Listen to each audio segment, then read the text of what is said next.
За энэ гурвын дооши дээр нэмэх нь токороны ёрото эсвэл токороны ёреба гэдэг дүрм байгаа. За энэ нь болохоор өмнөх 12 дугаар дүрм тий яг энэ өмнөх дүрм дээр яг ни ёрото ни ёреба байсан тий.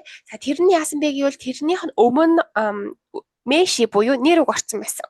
За одоо миний орох жоо дээр болохоор энэ 2 дугаар 2 гэж бичсэн юм чи байж тий. Энд харагдаж байна манайхаа. Энэ дээр болохоро дооши үйл үг дээр нэмэх нь тэгээд токоро гэдэг үг орж ирж байгаа. Токороны ёрото токороны ёреба гэдэг үг орж ирж байгаа шүү дээ. За энэ бол бас яг адилхан юу яах та дамжуулах хинэгний сонссон үгээ бусдад дамжуулах үед хэрэглэн ам дамжсан ямар нэг юмнаас сонссон ямар нэгэн одоо мэдээллийн их сурвалжаас сонссон юм өөр нэг хүнд дамжуулж хэлхийг хэлж байгаа гэсэн үг. За хэдүүлээ шууд сисузоку буюу катачи буюу холбоосын хэлээр харчие. Доши чишоке. За манай ханчшоки мэдж байгаа шүү дээ.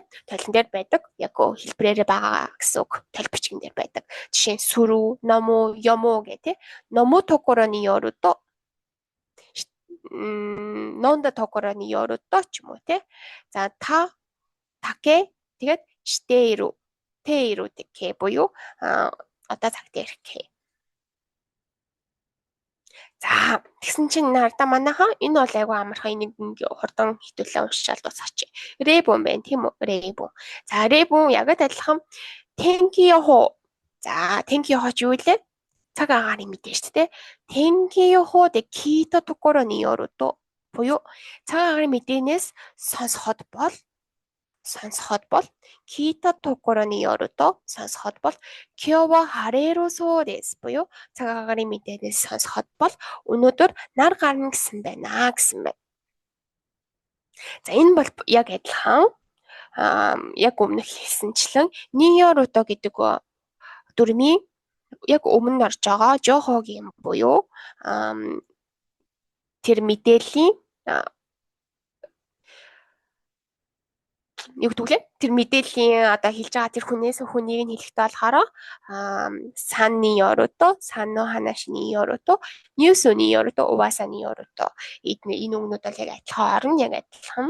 За ни ёрото яг артлт нь болохоор яг адилхан сууда раши ёда гэж өөрөө хүнээс сонсоод нөгөө хүндэд дамжуулж байгаа. Гэхдээ дамжуулахдаа тэрэндээ 100% итгэлтэй биш те. Уул нь цаг агаарын мэдээ сонсоход бол өнөөдөр бороо орно гэсэн штэ гэд би өөр хинийгээ хүнд ингээд дамжуулж байгаа. Ийм дам яриа болгож ингэж хэлж байгаа үед болохоор энэ өгнүүдийг ашиглана гэд яг өмнөх хичээл дээр үтсэн энэ дүрм байна. За дараагийн дүрм дээр уулзъя.